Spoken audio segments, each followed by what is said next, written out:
All right, I'm laughing a little bit.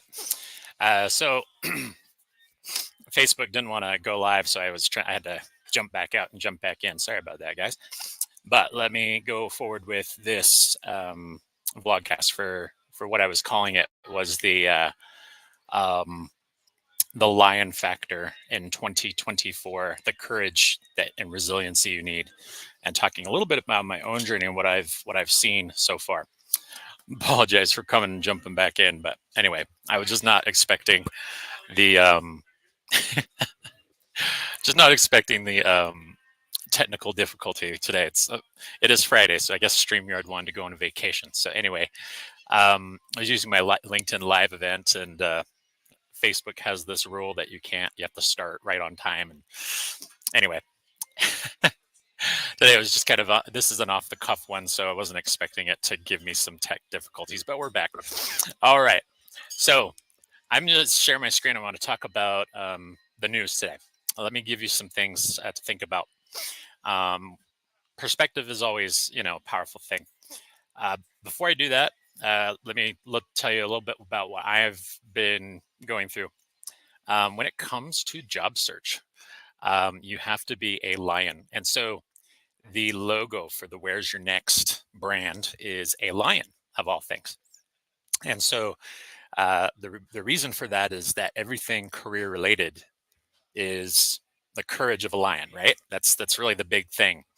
So I'm wearing the SJSU paraphernalia today because I'm an SJSU alumni, and my college gives me strength in times like these. So I've been on the hunt for 5 months. Can you even believe that? My goodness, it's just been absolutely insane. So let me talk about the why. Why has it been so interesting? So I think it comes down to the fact that in the talent acquisition side of things, many recruiters have been in transition across the board. It doesn't matter where you are. It doesn't matter what you're doing. Every single one of us, a really hard time for recruiters. Let's just say it for what it is. It started at the beginning, probably at the end of 2022, and it's carried until now. And so this is why things are really kind of strange. So if you're looking at this and you're wondering, hey, what in the world is going on with this economy? Why is it on the one side, they say it's red hot, they say it's really good. Last year, as an example, I was trying my hand at business development.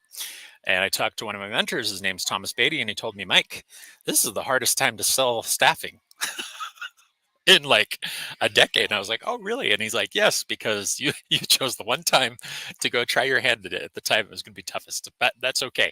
I actually learned a lot, but I'm better for the experience. And I think that's where, this courage of a lion comes into play. See, many times in your life, you're going to be in these places, right? I mean, there is a gentleman by the name of Orville Pearson, and I read his book many, many years ago. He is actually credited with the program design of Lee Hecht Harrison's program, which is an outplacement firm. One of the things that he mentioned kind of in the opening summary of his book was that, is basically a career success coach guy. And he basically said, in your career, you're going to have moments where, you're going to be chugging along. It's going to be 40, 50 years of work, right? And it could be longer. I mean, some people could, with the way healthcare is these days, people might choose to work longer. Who knows? And, some of the baby boomers are sticking around, so this is what we're facing. It's just a unique labor market. There's a lot of undercurrents. There's a lot of undertows. The circumstances since 2020 have been absolutely insane, right? I mean, there's just been no. Okay, go back to 2019. Remember how you felt? It felt kind of stable. Things were kind of rolling along, right? Then COVID hit, and I think all of us were like, "What in the world is going on with this thing?" And so, it doesn't matter which background, political point of view, your religion, whatever. I think everybody felt the jolt. I mean, it was a worldwide jolt. Let's just say it for what it is. COVID comes along, shutdowns. You got all these unprecedented things. A once in 100-year event. In some ways, we're still kind of recovering from that whole COVID situation, right? I mean, there's undercurrents, there's undertows, there's like in the background, we've got return to work initiatives. We had people that got used to working from home. We had artificial intelligence coming on the scene. It's just all these things converging. It's like just look at them, look at the way things feel. It's like you got a convergence of so many factors all coming to a pivot point, like this. And so like if you look at a wide variety of different data points, you'll notice that there's some convergences of a lot of different activities all at the same time. This is why this is a kind of a choice point in history, a time where things are just emerging, changing, becoming different, right? So the way you think about things has to be different, and you have to be courageous in your career. That's really what it comes down to. There's just no way about it. So before I get into the news of the day and just some things that I'm thinking about, let me walk you through what happened in just some recent things, right? I think there's right around, I want to say, just thinking of the best time to describe this to you guys. So get all my thoughts in order here. So one of the big things that has kind of come to pass is the reality that we're in a time where things are demanding your courage. Okay, so I go back in time to a day, one of my first mentors in HR, and her name was Judy Wallace, and she was an amazing human being from Texas. And so she worked applied materials with me. And back in that time, she said something to me that has always stuck. And she said, if an opportunity arises in your career to gain new skills that will benefit you strategically for the future, take that chance. So I've had a couple of scenarios like that, and I have to remind myself in this crazy time that taking risks is a good thing. So let me give you an example. If I had not nearly a decade, 12 years ago, okay, go back 12 years, I'll give you one example. I made a choice point. I'll give you two examples, actually. Made a choice point to go to ADP. I was in the Bay Area. I was comfortable there. I had friends there. My family was comfortable there. We were unable to own a home. Too expensive. So renting was the best option. That's what we did. And so at the time, right around 2012, I had three offers. Three come out at the same time. At that point in time, that was a choice point. Now, had I not made that move, everything that has been good to my family and I since then would not have happened. Hands down, period. End of sentence. So when I think of challenges and what we're going through and what the present economy looks like, I think to myself, okay, there is a scenario here where it feels, how do I say it? It feels like things have shifted, right? I mean, it's so getting into that, I think that's the reality. So fast forward to everything good that had happened over those 10 years or so. At the point in time when I made the change, it was 9. So 3 years have passed since then. Second choice point. And this is important. I mean, it really gives me pause. I mean, and my old boss, my old HR director, who supervised me as an intern, she said, always take an opportunity. If it advances your skill set, even if it's a lateral move, do it. It's exactly what I did. So the Church of Jesus Christ of Latter-day Saints came calling 2021, mid 2021. That was at the height of the beginning of what was that gangbusters recovery after COVID. And that time, it was the right time to make a move, and I did. So from there, I made the next move. What was that? I went to the Source Recruit Company. So first choice point, the LDS Church. Really interesting move. Would have never considered it. It just came to me. They recruited me. That's exactly what happened. And I was like, okay, there's an opportunity for international recruiting experience. Should I take it? Absolutely. So going back to Judy Wallace's thoughts, no brainer. Just go for it, get that international recruiting experience and get it under my belt, have the opportunity. Also gained an experience of going through a recruitment implementation of an ATS. Never done it before, never experienced it before. Also gained new skills around and surrounding new skill sets that I was recruiting for.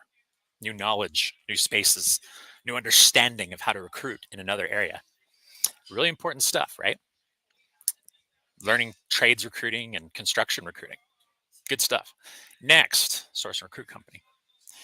Wouldn't have had that opportunity had I not remembered to contact. And I did, made the call, and that's where that fell into place.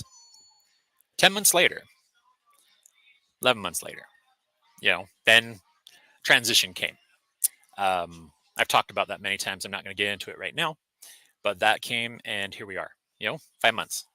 Although in the middle of those 5 months, I've been doing things to stay busy, been on the HR.com advisory board, keeping myself busy with, being on podcasts and talking about recruiting things, looking at different projects across the board and just doing gig economy work as well. So here we are, it's this 5-month lessons learned scenario. And let me pull up my screen here real quick for you guys. And I want to show you something. And I hope this isn't boring because I'm kind of blabbing right now. But that's what happens. And then, so I'm going to go share my screen and find this article. I think it's important.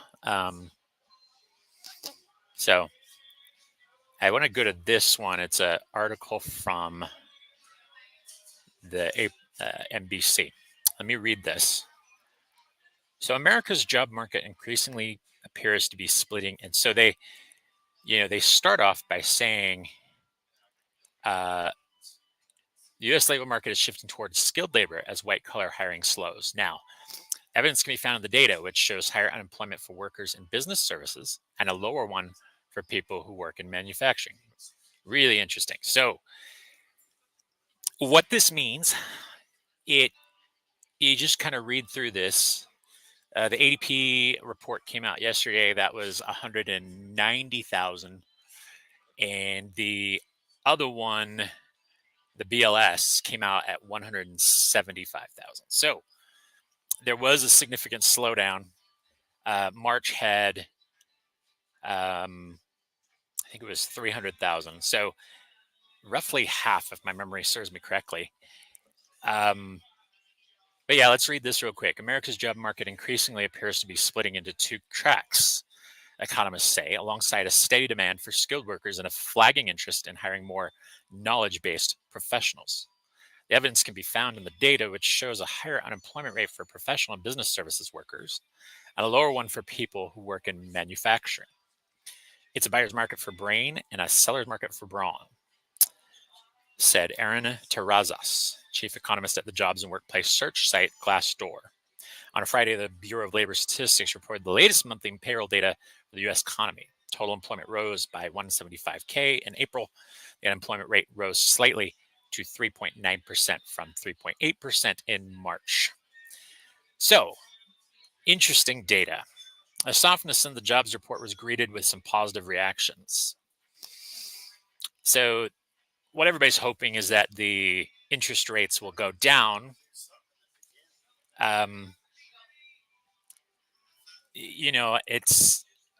It's all comes down to inflation, right? This is kind of the key to this whole thing. It's not that America's only or even mostly producing low-wage jobs. The healthcare industry continues to lead the employment boom with an approximately 4.5% gain in payrolls over the past year, equating to some 750,000 new jobs. Other industries seeing strong growth include government jobs, certain sectors of social work, travel, tourism, and the arts, alongside some manufacturing sectors. The overall labor market remains at something of a standstill, as seen in a report earlier this week showing the hiring rate continuing to drift sideways. At the same time, the rate of workers quitting or being laid off is also not showing much change. Economists led by Guy Berger at the Burning Glass Institute research call it the Great Stay. It's a good time to have a job, but a not so good time to be actively looking for one. Okay, very interesting. So let me stop sharing for a minute because I think this is very interesting stuff and I do believe it's valid. So I'm going to stop my sharing screen. What does that mean? So right now, you are in a very strange labor market. That's really what it is. Undercurrents. Election year, Fed rates rising, tech sector hurting, white collar jobs kind of stuck. So what this all means is you have to think differently. If you're a recruiting professional, especially, you're going to have to kind of shift your mind focus to other sectors and reinvent, okay? Move where the money goes. Now, in some cases, that may be a hard thing.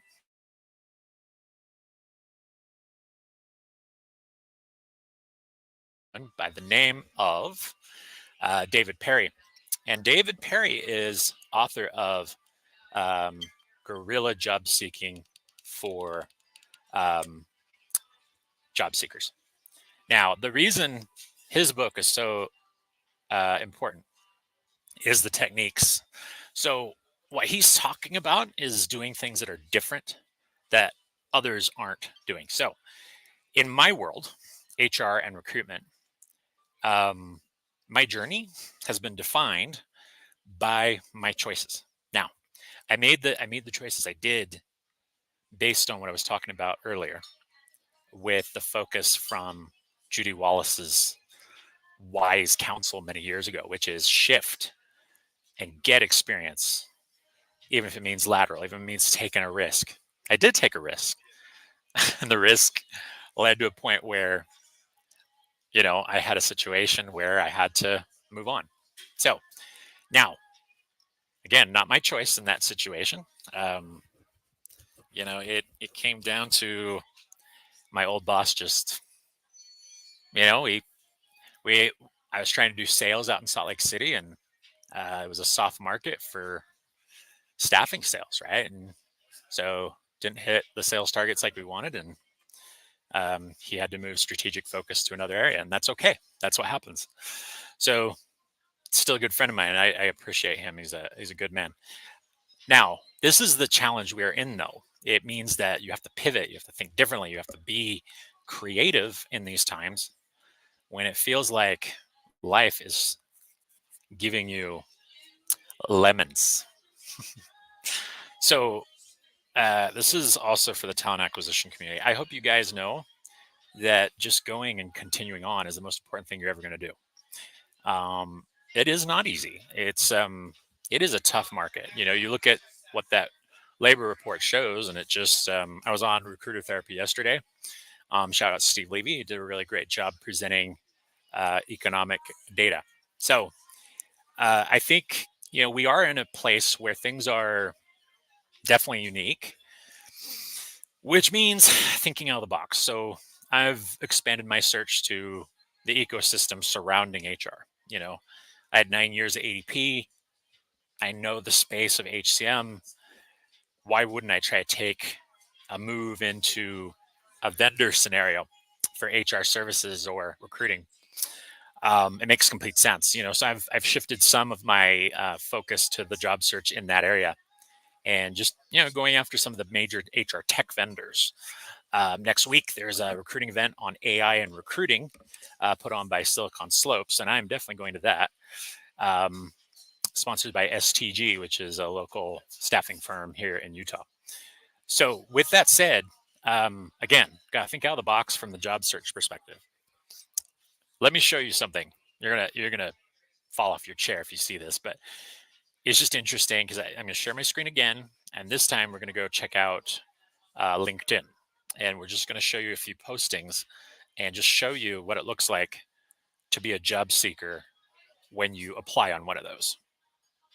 So sit tight. I want to show you something that will also tell a story. And I think this is another complete piece of the puzzle.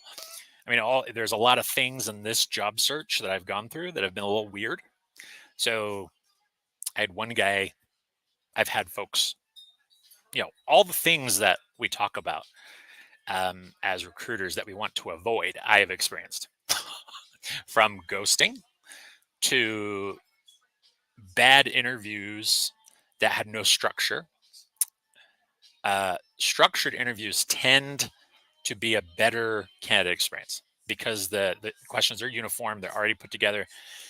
And there were things that I observed in those environments. I'm like, if I could come on board, I could help you fix that. But, and then I would switch the conversation, say, hey, this is unstructured, here's some things you might try, and so making suggestions helps your cause, thinking differently, being consultative. So the hard part about a job search is that you want to get to the point where you're in a good place. But when you have multiple people, increased competition for a role that you're interested in, and there have been lots of layoffs in your field, that's an interesting dynamic. So a lot of the tech companies overhired, and then later they put themselves in a situation where they impact the economy and the recruiters and all the the ecosystem surrounding it. So it's interesting, but let me show you what this looks like when you're in that situation. And then some ideas to combat and be ahead of the curve and stay ahead of the curve when it's weird like this. So let's give you some ideas. So let me go there. All right. So when I go into and I look at, I'm just going to share my screen with you guys real quick, and we'll talk about this next topic. So going to LinkedIn, and we can look at what they said. Here's their perspective on the labor market. So again, U.S. economy had fewer than expected jobs in April with smaller wage gains. Also suggesting the labor market is slowing. Non-farm payrolls grew by 175. Labor Department reported Friday, much lower than the over 300,000 in March. The unemployment rate, meanwhile, edged up to 3.9% from 3.8%. Average hourly wages rose 0.2%. So below estimates and a helpful sign for inflation. Now, there's this guy, Corey Cantega, PhD, who's an economist. If you're worried about inflation reaccelerating due to a hot job market, then this is the kind of report you want to see. Job gains tempered but remains solid. Unemployment changed minimally, and wage growth landed in a comfortable range for the Federal Reserve's target. Now, again, sector-driven scenarios here. You're dealing with fascinating circumstances. Healthcare, no surprise, leading the way as being the hottest sector, followed by government, which is something I don't think we necessarily want to see. Then you've got retail and transportation and warehousing, which is really fascinating when you think about that's the supply chain stuff. So that means people are buying goods and services and stuff is moving in that realm. So again, tech is very much hurting. We need to be aware of that. It's just the reality. Manufacturing still red hot. So again, places to look right now. Construction still seems to be in there too. I mean, but it's also this weird kind of wait and see type thing when it comes to hiring. It's just really interesting. I mean, again, it feels very much like 2008, but it's not. It's not a financial crisis. It's not any of that stuff. We could get better at maybe doing the, making sure that we're taking care of people from the standpoint of, just inflation. But it's such a weird market because inflation is kind of the driver, and the federal interest rates have been, again, here we are. I've been doing this for about a year. It usually takes about a year lagging for the interest rates to start to have their effect. So if they start lowering interest rates, that feeling will come later, but it may also trigger some of the business executives to start thinking about hiring earlier. So think of these strategy people who make these decisions. This is where all this stuff comes into play. But now let me show you the jobs themselves and what this means over at LinkedIn as well. I mean, just take a look at some recruiting jobs. So when you go to Recruiter and you look at jobs, especially on LinkedIn here, this is what you're going to see. So I'm just going there real quick. I want to show you what it kind of looks like. So I'm going to the jobs section of LinkedIn here. And here we go. I'm just going to show you, let's see if one of these, okay, here's an easy apply. It's 42 applicants. So I want to let me find, okay, let me do, it really depends on, so there are a couple things. If it's just regional, let's take a look at this one. So regional, this doesn't surprise me. This one has quite a few people on it. So when I scroll down here, you're going to see how many people are on this job. So it says, it used to show how many people were on it, but they have over 100 applicants. So there's 94 applicants. That's only 3 weeks ago. It's interesting. All right. So there have been some of these that have, okay, so this is another on-site one. This one has over 100. So again, when you click on these, it's always interesting. I just want to see if it brings it up a little bit closer here. Because again, as I analyze these, I think what people they tend to see is it can get easily depressed when looking at these LinkedIn ones. So this is where courage comes into play, because again, keep in mind that some of these are a little bit deceiving because people could have clicked in on this easy apply, but they didn't really go through the whole process. And the same holds true, say like one like this one, where you got this many applicants, but maybe there was only 20 that actually went through, because this is going to take you to their website, and then it's just going to show, once you click through it, it's going to take you to a website where you have to apply through another series of steps. So it's very easy for people to fall out. I mean, that's what happens. And so just as you look at some of these as a recruiter, you're going to see some fascinating trends. Like some of the reality is that not all of these specific jobs, it's not going to have every single person on it that it says it does. So for example, if you came into this one, lead trade recruiter, and again, it used to show on LinkedIn how many people were really on it, which is really interesting. I think that might be because I had premium insights before, and so I stopped paying for it. But I used to be able to see how many people actually did apply. But it's interesting because now these say 100 or so applicants. But keep in mind, in 3 hours, you might see one of these and it has all these people on it. So the one thing to remember is not to get discouraged when you see actual numbers on LinkedIn from the application point of view, because not all of them may have clicked through. And so if it's a fairly new job, still go for it, especially if you see a lot of applications on there, because you never know. And the easy apply, they may or may not have finished it. Even though it says there's applicants, LinkedIn counts people who click on the easy apply. And if they click out of it for some reason, they won't be, they're not an applicant, but 80, LinkedIn counts them. So this is where it gets a little deceiving, because, these numbers aren't necessarily valid. So that's why, I think when you talk about job search reality in this time, I would just say, it's the clincher is we're in a strange time, sector driven. If you have the ability to pivot to another industry, your skill set, if aligning to another industry, it is wise to take a look at that. So with that said, many companies still hiring, there's still recruiting jobs out there. Lots of people on them. But even then, you can still get an interview out of it. So I think the key to this whole thing is several fold.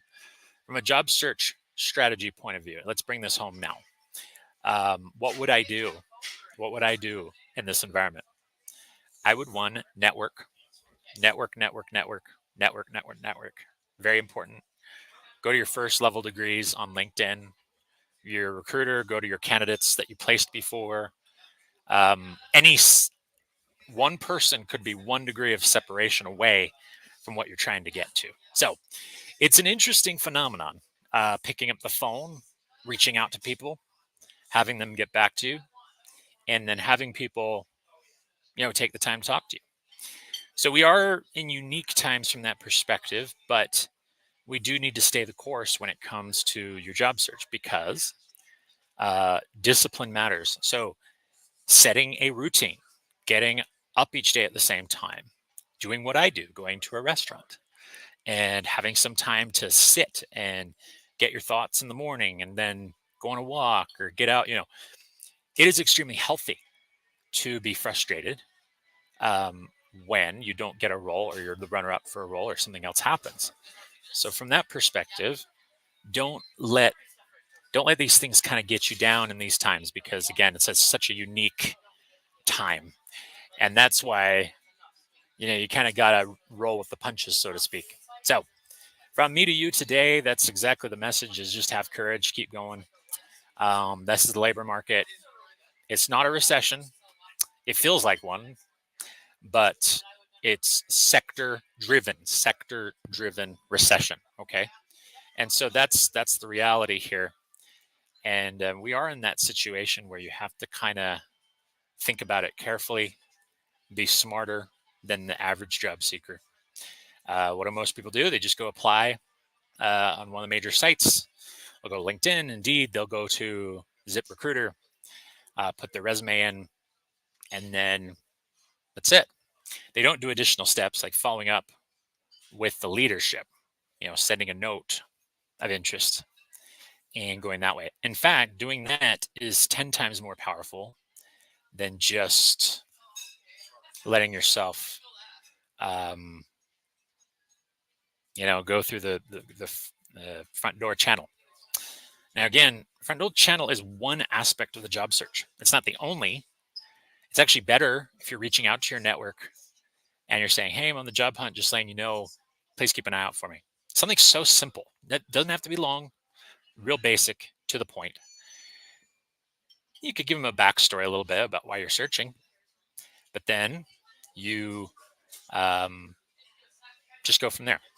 You'd be amazed at how many people want to help. The certain reality of this is that we have more strength than we realize. It is, when you've been close like me and you've gone through all the different things. You've gone through ghosting. You've experienced people lowballing you after you told them what your range was. You've had people, throw, you get the no after no after no. You've gone through the entire process, 3, 4, 5 interviews. Yes, I've done that many. And you get to the end and a person in the interview tells you, or no, not even the interview, they're making you an offer. And then they decide to change their mind at the last minute. Completely crazy circumstances. So this is what I've experienced in this search. Every other time my network has come through for me. So, and I've always been the one kind of ahead of the curve, choosing what to do, so to speak. And that's the reality here, see. So I know this feels frustrating. I've been there. I've been going through it myself. Now, it'll actually make me a better recruiter when I focus on, helping candidates later. So when I finally land, whether it's HR or recruiting, that's going to be where I focus my energy on my clients, which are my candidates and my hiring managers, and making the experience more efficient and better for them. I think that's the key right now. It's just being that way. So yeah, I'm blabbing a little bit today, but these are some of the thoughts I have. I hope it's helpful, but sorry about the background noise. The I come to a restaurant to do these sometimes, and this is a little bit noisier than normal because there's a couple people behind me. Anyway, I want you guys to know this is what you got to do. Courageousness, being thorough, being unafraid, continuing on in the journey, staying focused, all very important things. Lessons learned. What have I learned? Fortitude, patience. I've learned to let myself be human. So, and thank goodness, I have a safety net as well. So I've saved for something like this, put together the rainy day fund, have help of family if we need it. Things are good. Things are going to be okay. And I'm doing the gig economy stuff and staying afloat that way. Meanwhile, it's going to be one of those times where I look back on, I'm going to go, these are the things I learned, and this is why. And it's a character building moment. That's the easiest way to describe it. But when you're in the middle of it, you don't always feel the pertinence of the moment, which is learning to be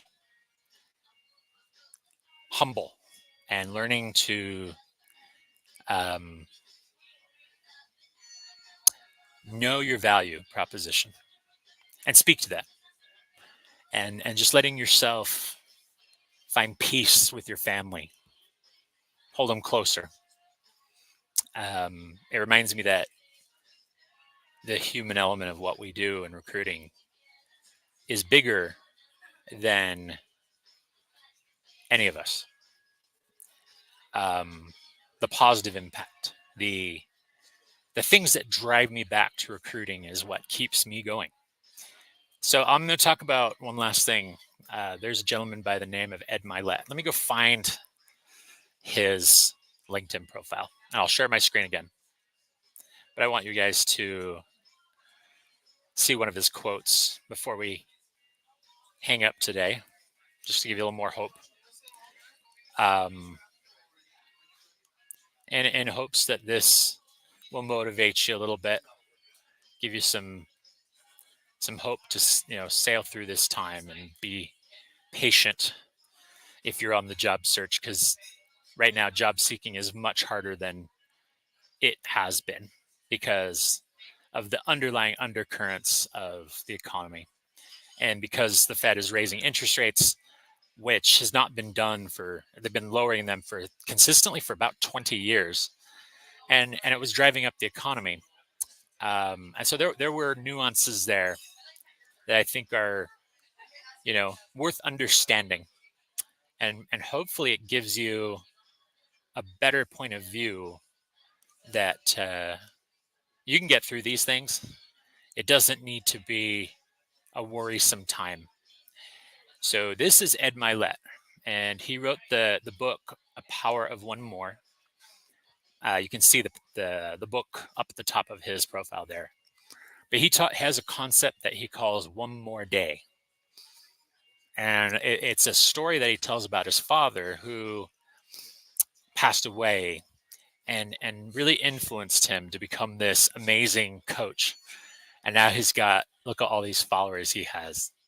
100,000 followers, one of the most downloaded podcast shows in the world, an amazing human being. And I listen to this guy just to keep me going when I know it's hard and when it feels like life is a little bit crazy. So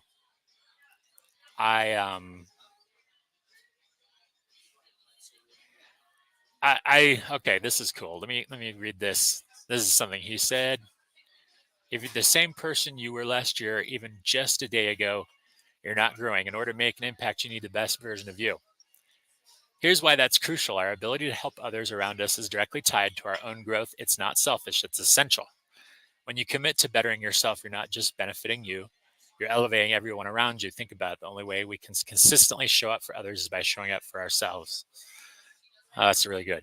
It's about shedding the old versions of ourselves and stepping to the newest, most evolved version. So let me ask you, is your mind renewing? Is your spirit renewing? Most importantly, are you prioritizing yourself or putting yourself last? That means if you're doing a lot for your family, do you let yourself have some quiet time where you can grow? Let's find another one of his really amazing thoughts here. And you can see the engagement on his posts. Very cool. I got a like on one time when I made a comment on one of his stuff. You see, it's all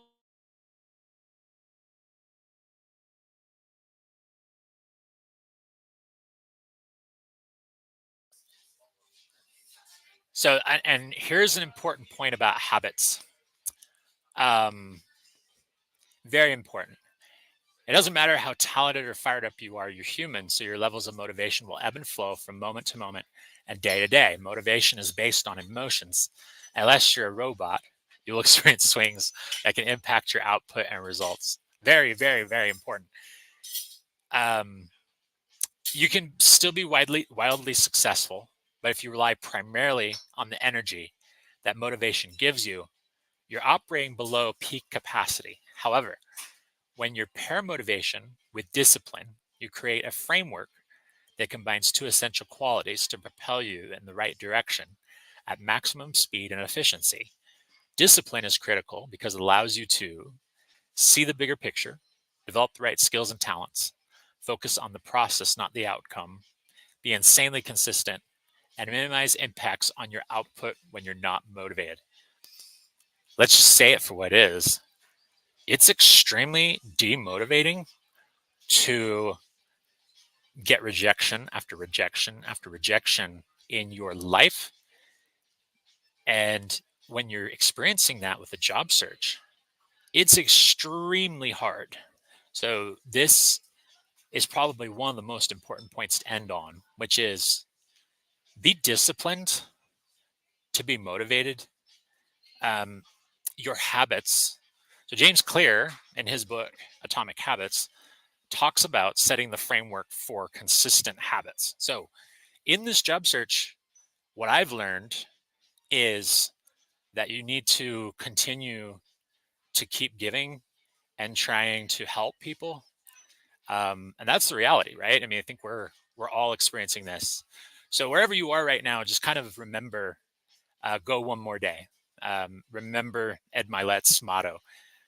His dad was an alcoholic, and he one of the most touching things about that story, which has created this version of Ed Milet that he talks about on his podcast, which is really being able to not be afraid to keep going when things are tough. And thanks, Daniel Horton, for your thoughts. I'm glad you're listening. You're an amazing human too. I just appreciate you. You're doing a lot for the community, the recruiters. Shout out to you, and shout out to folks at Hire Easy for doing what you're doing for everybody in the recruiting community right now. But again, let me get back to this thought. I just think one of the most beautiful things that he was talking about was his dad, right after he passed away. The story goes, Ed Milet, I first heard this on the Live to Lead that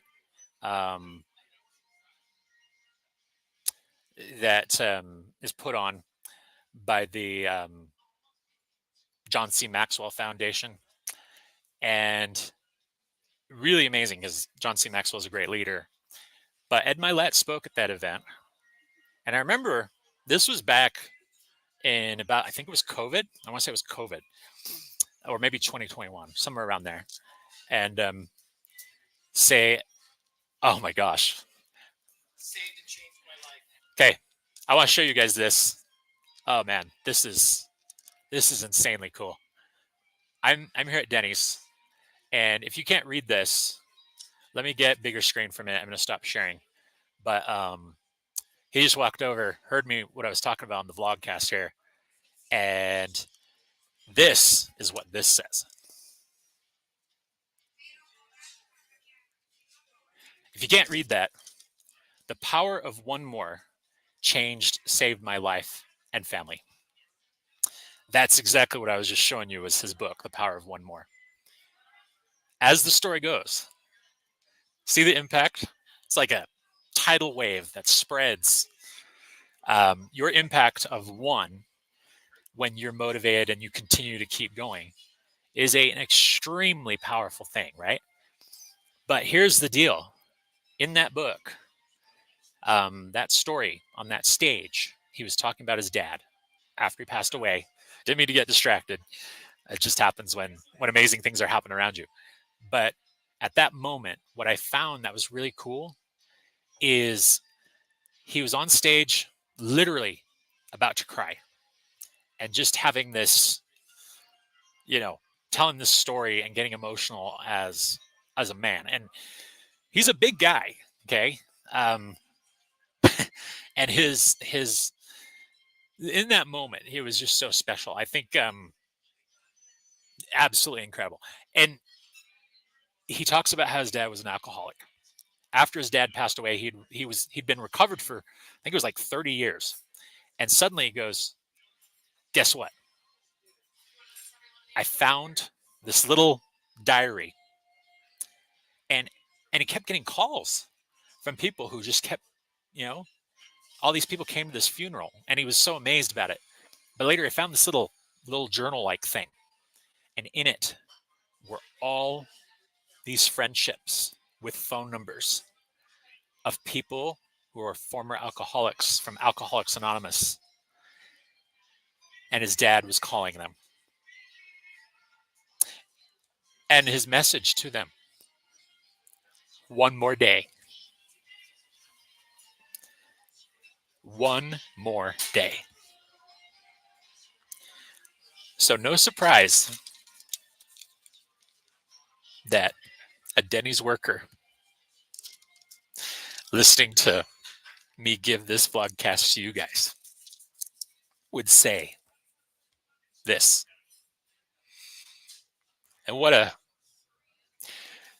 this is exactly what happens every time I do one of these. And it's another reason I do it in public sometimes, because when I do the vlogcast like this, I meet amazing people. It's like the other day when I was sitting in the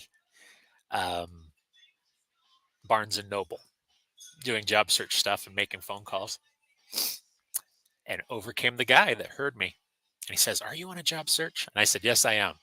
And in that moment, human to human, we had his parting thought to me is that God knows all things, and he's got you.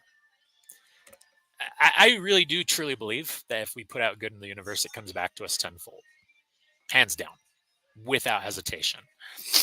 There's beauty in that. There's beauty in moments like this, talking about Ed Milet and getting this note. Cool stuff. The other day when I was on with Dermot O'Brien, former CHRO at ADP, I remember how good of an episode that was. And very popular episode. It was he was one of the most viewed segments on my YouTube channel by a lot of people from different backgrounds, gig economy workers as well, who are a big part of my audience. So as I sit back, I'm kind of like in awe of it all. In about a month, I'm on my way to recruit DC. I'll talk about sourcing out there. I need to write more. I realized it just the other day. I was like, oh, I need to do some more writing, and just write a little bit more about, sourcing in general. Put out, more sourcing knowledge out there, and that'll come back to me. So more SourceCon writing, definitely coming. Make time for it this month. I've got the time. May as well keep doing the branding, right? The other thing I've learned in this job search, I think is key, is knowing that there are so many people who have your back. It's a truly remarkable thing. I think sometimes we just sit back, we go, these are the folks I need to call. These are the people that pick up the phone for me. These are the ones that care, right? So I think it's absolutely insanely vital to keep growing, no matter what it is, and pivot for a bit. If you have to go do like I'm doing, which is gig economy work, do it. Build up a savings in good times for the times. It's like the story in the Bible, 7 years of plenty, 7 of famine. There's always going to be a rainy day. And when the time comes, have that savings. It's what saved us. I'm grateful for that. Grateful for my dad, too. What an amazing guy. He's my one more day person, like Ed Milet has. So, gosh, getting waxing a little bit contemplative here, but I am grateful, blessed on this Friday. Amazed that I have another chance to go and present at a recruiting conference. But the 3 interviews this week, more to come. I just got to stay the course, right? Just keep going. It's what it takes. You're gonna get these times. It's gonna be tough. This is what we go through. Anyway, from Where's Your Next? Thanks for being here. Next week, back with Paul Bagan.